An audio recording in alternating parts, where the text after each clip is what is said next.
नमस्कार, मी Rajesh Dharmadhikari, Sadguru Gadge Maharaj college, HSC vocational विभाग, 11वी electronics technology, paper 1 basic electricity and materials. या अगोदरच्या लेक्चरमध्ये आपण ओहमचा नियम, क्रिश्चॉफचा प्रवाहाचा नियम, क्रिश्चॉफचा करंटचा नियम आपण पाहिले आणि त्याचबरोबर पण एकसर आणि समांतर जोडणीमधला फरक पाहिला. आता एकसर जोडणी आणि समांतर जोडणी यामधले जे एकसर जोडणीचा विरोध काढण्यासाठी जे सूत्र आहे आणि समांतर जोडणीचं एकूण विरोध काढण्यासाठी जे सूत्र आहे ते आपण कसं मिळतं ते आपण पाहणार आहोत. तर आता आपण पहिल्यांदा एकसर जोडणीचा एकूण विरोधचं सूत्र कसं आपल्याला मिळतं ते आपण पाहूया. तर आपण दोन नियम आपण पाहिले ते अगोदर, ओहमचा नियम आणि क्रिश्चॉफचा करंटचा नियम आणि व्होल्टेजचा नियम, हे तीन नियम आपण पाहिलेले आहेत. या तीन नियमांच्या आधारे आपण काय करणार आहोत, मंडळाचा एकूण विरोध आपण काढणार आहोत. आता हे जे आपल्याला मंडळ दिसतं आहे, मंडळ आकृती दिसते किंवा सर्किट डायग्राम दिसते, आपण इंग्रजीमध्ये त्याला सर्किट डायग्राम म्हणतो, मराठीमध्ये मंडळ आकृती म्हणतो. हे R1, R2 आणि R3 हे तीन रेजिस्टन्स आहेत, तीन घटक आहेत आणि त्याला एकूण विद्युत दाब किती दिलेला आहे, व्होल्टेज किती दिलेलं आहे, VT दिलं, म्हणजे टोटल व्होल्टेज दिलेलं आहे. आणि प्रत्येक घटकामध्ये सामावलेलं व्होल्टेज काय आहे, वेगवेगळे, याला काय म्हटलं आपण V1, V2 आणि V3. या प्रत्येक घटकामध्ये म्हणजे कॉम्पोनंटमध्ये सामावलेलं जे व्होल्टेज आहे हे काय आहे, वेगवेगळं असणार, त्याचं रेजिस्टन्सनुसार काय असणार आहे, वेगवेगळं असणार आहे. परंतु या प्रत्येक मंडळातून वाहणारा प्रवाह तो काय आहे, सारखा आहे. प्रत्येक घटकामधून वाहणारा प्रवाह काय आहे, सारखा आहे.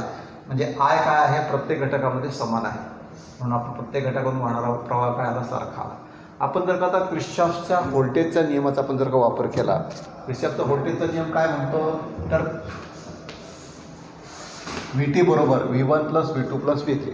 हा काय झाला, क्रिश्चॉफचा व्होल्टेजचा नियम, क्रिश्चॉफ व्होल्टेज लॉ म्हणतो आपण त्याला. म्हणजे प्रत्येक घटकामध्ये समजला, हे एकूण व्होल्टेज बरोबर V1 + V2 + V3. म्हणजे प्रत्येक घटकात समजलं व्होल्टेज जर का बेरीज केली आपण तर आपल्याला काय मिळेल, एकूण व्होल्टेज मिळेल. आता एकूण जर का व्होल्टेज हे सूत्र आपल्याला असेल तर आपण काय केलं, ओहमच्या नियमाचा वापर केला. ओहमचा नियम काय म्हणतो, I = V/R. आता ह्या रेजिस्टन्समधून वाहणारा प्रवाह काय आहे, I आहे. या रेजिस्टन्सच्या भोवती सामावलेलं व्होल्टेज काय आहे, V1 आहे. आणि या घटकाचा विरोध किती आहे, R1 आहे. मग आपण जर काय ह्या V1ची किंमत काढली, आपण V1 बरोबर काय V1 बरोबर आपण जर काढलं तर काय मिळेल आपल्याला, Vचं काय मिळेल, I गुणिले R होईल. म्हणजे R इकडे गेलं तर काय होईल, V बरोबर काय मिळेल, I गुणिले R मिळेल.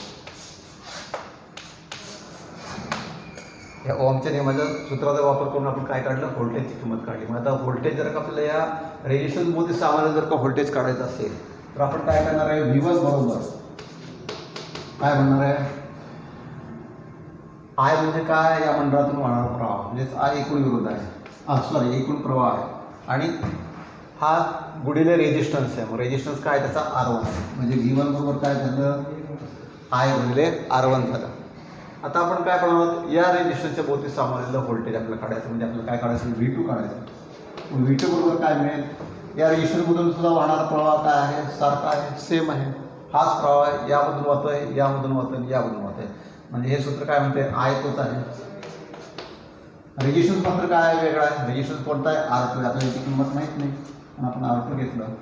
आणि आता या तिसरा V3, या घटकामध्ये सामावलेलं जे व्होल्टेज आहे V3, त्याला आपण V3 बरोबर काय मिळेल, I तर ह्याच्यामध्ये सुद्धा वाहणारा प्रवाह काय आहे, सारखा आहे, तोच प्रवाह आहे.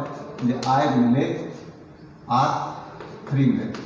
म्हणजे आपल्याला हे पहिलं इक्वेशन मिळालं, दुसरं इक्वेशन मिळालं आणि तिसरं इक्वेशन मिळालं.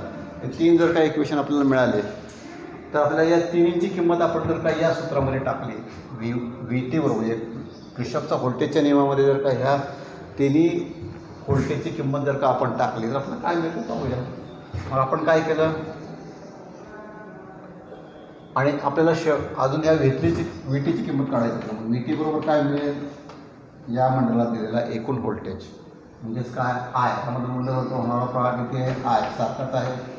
आणि याचा रेजिस्टन्स, ह्या तिन्हीचा रेजिस्टन्स काय आहे, टोटल रेजिस्टन्स, त्याला आपण काय म्हणतो, RT म्हणतो. त्याला आपण काय म्हणतो, RT. ह्या मंडळाचा एकूण जो विरोध आहे तो, हे आपल्याला काय मिळालं, VTची किंमत मिळाली. म्हणजे आपण हे चौथं इक्वेशन मिळालं, आपल्याला चौथं सूत्र मिळालं आपल्याला. म्हणजे VT बरोबर काय मिळेल आपल्याला, I गुणिले R. I कोणता आहे, हा I. हा प्रत्येक घटकातून वाहणारा प्रवाह सारखाच आहे. रेजिस्टन्स कोणता आहे, मात्र याची आणि याची जी एकूण जी किंमत असेल ती जी किंमत असेल ती काय असेल रेजिस्टन्स असेल, म्हणून त्याला आपण काय देऊ ना RT आला. आपल्याला RTची किंमत माहीत नाही, आपण काढायची आता RTची किंमत.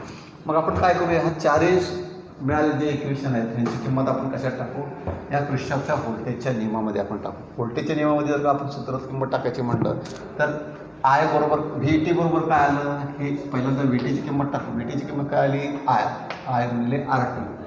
मग I गुणिले RT केला बरोबर. V1ची किंमत किती आहे, तर I गुणिले R1 आहे. I गुणिले R1 हे I गुणिले R1 टाकलं प्लस अधिक चिन्ह इथे घेतलं. V2ची किंमत काय आहे, तर I गुणिले R2. मग I गुणिले R2 याच्यामध्ये टाकलं. नंतर पुन्हा काय घेतलं प्लस V3ची किंमत काय आहे, तर I गुणिले R3. I गुणिले R3ची किंमत टाकली. आता याच्यामधलं कॉमन घटक कुठला आहे, तर I आहे. सगळ्या घटकामध्ये काय कॉमन आहे, मग कॉमन आपण बाजूला काढलं. बीजगणित तुम्ही शिकलेलं 10वीपर्यंत.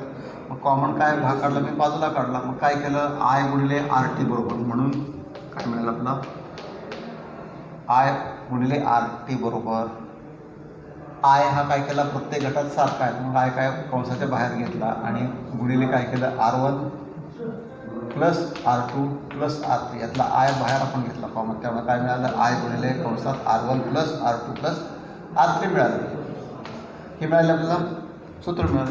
याच्यामध्ये आपण काय केलं, परत ह्यामधला I आणि ह्यामधला I दोन्हीमधला I काय केला, कट केला, किंवा हा I इकडं आणला भागिले झालं. I गुणिले I भागिले I गेला, म्हणजे काय राहिलं RT बरोबर हे कंसातलं फक्त राहिलं R1 plus R2 plus R3. हे आपल्याला कशाचं मिळालं सूत्र, एकूण विरोधाचं मिळालं. RT म्हणजे काय, तर एकूण विरोध आहे. RT म्हणजे काय, या मंडळाचा एकूण विरोध, total resistance of circuit. Total resistance जर काय या सर्किटचा काय मिळाला RT असेल, तर त्याच्याबरोबर काय आपलं सूत्र मिळालं, R1 अधिक R2 अधिक R3. म्हणजे जेवढे काही घटक असतील या सर्किटमध्ये सिरीजमध्ये जोडलेले असतील त्या घटकांचा विरोधांची आपण बेरीज केली तर आपल्याला काय मिळतं, एकूण रेजिस्टन्स मिळतं आहे. हे आपल्याला सूत्र मिळालं. कशाचा वापर केला आपण, ओहमचा नियम.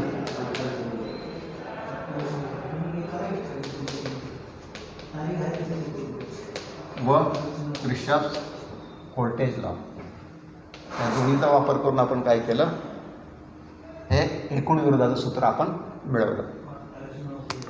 यानंतर आपण काय पाहणार आहोत, समांतर जोडणी पाहणार. समांतर जोडणीचं कसं सूत्र मिळतं ते आपण पाहू.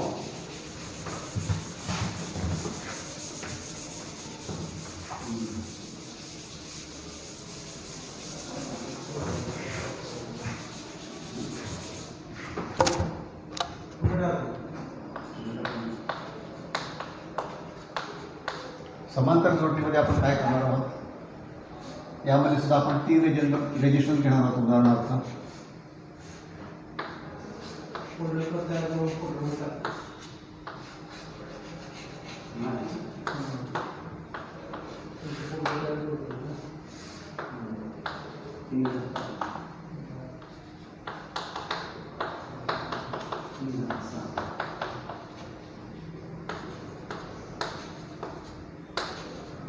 यामध्ये आपण समांतर जोडणीमध्ये 3 रेजिस्टर घेतलेले, त्याला नाव दिलं R1, R2 आणि R3 असं नाव दिलेलं आहे.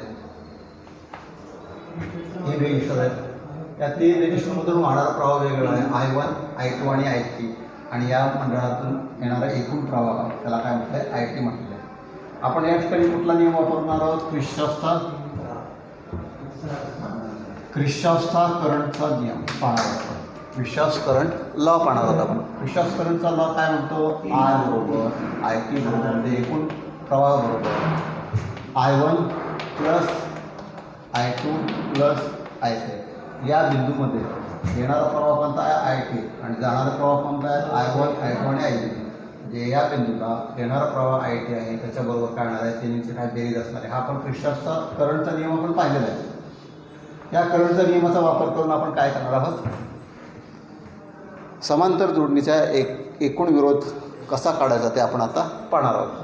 मग आता ITची किंमत आपण मगाशी जशी व्होल्टेजची किंमत काढली तशी आता प्रत्येक प्रवाहाची किंमत आपण ओहमच्या नियमाचा वापर करून करणार आहोत. प्रवाहाचा नियम काय, ओहमचा नियम काय म्हणतो, I बरोबर V भागिले R. या एकूण व्होल्टेज किती आहे म्हणजे व्ही टी आहे, एकूण व्होल्टेज किती आहे व्ही टी आहे म्हणजेच व्ही आहे हे भागिले एकूण रेजिस्टन्स मंडळाचा एकूण रेजिस्टन्स म्हणजे आय बरोबर व्ही भागिले एक मंडळातून वाहणारा प्रवाह जो मंडळाचा एकूण जो रेजिस्टन्स आहे तो आपण काय म्हटलं आय टी म्हणजे आय टी हा एकूण प्रवाह आहे, आर टी हा या मंडळाचा एकूण रेजिस्टन्स आहे जो काही या दोन टोकांमध्ये रेजिस्टन्स आहे त्याला काय म्हटलं आपण आर टी म्हटलेलं आहे.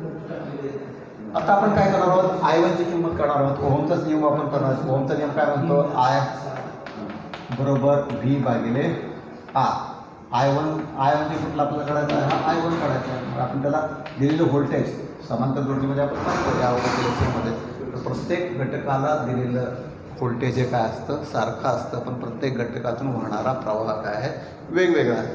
मग आता हा जो व्होल्टेज जे आहे हे व्होल्टेज जर का सारखं असेल तर आपण त्याला काय नाव दिलं जे एकूण व्होल्टेज दिलं आहे त्याला आपण काय म्हणणार आहे व्ही म्हणणार आहे. ते व्ही टी म्हणायची आवश्यकता नाही म्हणजे आपण त्याला काय म्हटलं व्ही म्हणतो.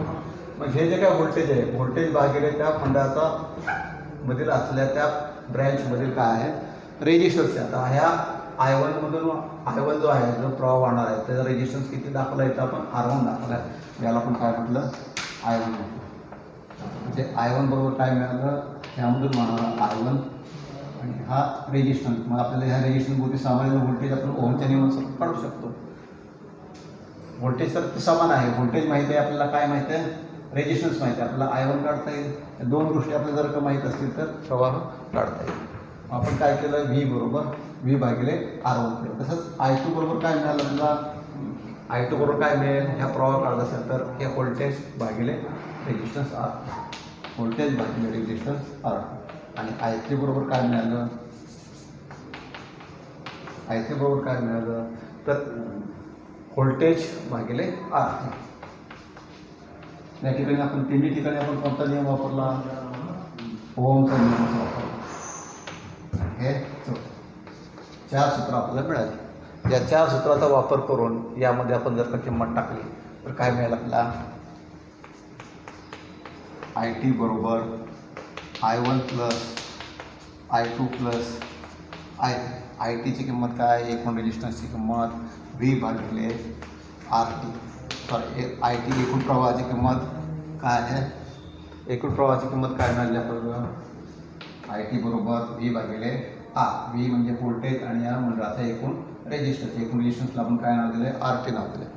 मग हा जर का सूत्राची किंमत आपण या आय टीमध्ये टाकली आपण तर आपल्याला आय वनची किंमत आपल्याला काढलेली आहे अगोदरच्या सूत्रात. या सूत्राची किंमत आय वनची किंमत आपण टाकली व्ही भागिले आर वन प्लस आय टूची किंमत काय व्ही भागिले आर टू व्ही भागिले आर टू प्लस अधिक आय थ्री बरोबर काय व्ही भागिले आर थ्री व्ही भागिले आर थ्री. हे आपल्याला काय मिळालं प्रवाहाची किंमत टाकल्यावर आपल्याला मिळालं हे सूत्र आहे. बीजगणिताचा आपण वापर करणार आहोत. आता आपण ह्यात काय करणार आहोत लेफ्ट साईड आपण आहे तशी दिली. मग इक्वेशन सोडवूया आपण. इक्वेशन सोडवताना त्यामध्ये व्होल्टेज मात्र सगळीकडे काय सारखं आहे प्रत्येक घटकामध्ये दिलेलं जे व्होल्टेज आहे दिलेलं व्होल्टेज ते काय सारखं आहे. मग आपण व्होल्टेज काय केलं कॉमन काढलं मग काय राहिलं एक भागिले आर वन एक भागिले आर टू अधिक एक भागिले आर थ्री. आता व्होल्टेज परत जर कायला गुणलं तर काय मिळेल त्याने ह्याला गुणलं तर काय मिळेल व्ही भागिले आर वन परत ह्याला गुणलं तर व्ही भागिले आर टू मिळेल परत ह्याला गुणलं तर काय मिळेल व्ही भागिले आर थ्री. म्हणजे आपण सूत्रामध्ये किंमत आपण त्याची बदललेली नाही बीजगणिताचा वापर करून आपण हे सोडवतो आहे. आधीपर्यंत तुम्ही बीजगणित शिकलेलं आहातच.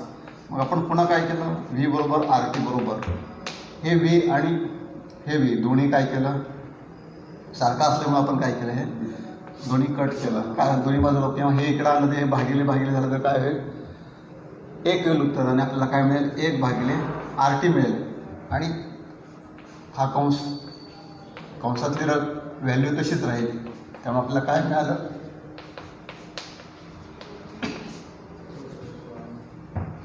एक भागिले आर टी बरोबर एक भागिले आर वन आहे तसं आलं तर व्होल्टेज निघून गेलं व्होल्टेज दोन्ही बाजूला समान व्होल्टेज आहे दोन्ही इकडं गुणिले ते काढून टाकलं आपण.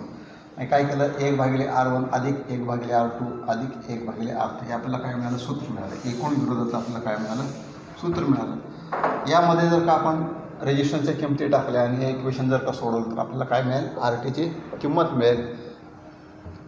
तसंच आपण काय करतो आहे, समांतर जोडणीसाठी जे काय एकूण विरोध काढायचा आहे त्याचं सूत्र एकूण रेजिस्टन्स काढण्यासाठी या सूत्राचा आपण वापर करणार आहोत. म्हणजे समांतर जोडणी जर का असेल तर या सूत्राचा वापर करणार आहोत. आणि एकसर जोडणीचं सूत्र आपण या अगोदर आपण पाहिलेलं आहे, ते कसं मिळालं. म्हणजे आज आपण एकसर जोडणी असेल तर त्या मंडळाचा एकूण विरोध कसा काढायचा आणि समांतर जोडणी असेल तर त्या मंडळाचा एकूण विरोध कसा काढायचा, हे दोन्ही सूत्र कशी मिळाली ते आज आपण पाहिलं. धन्यवाद. बेस्ट लक.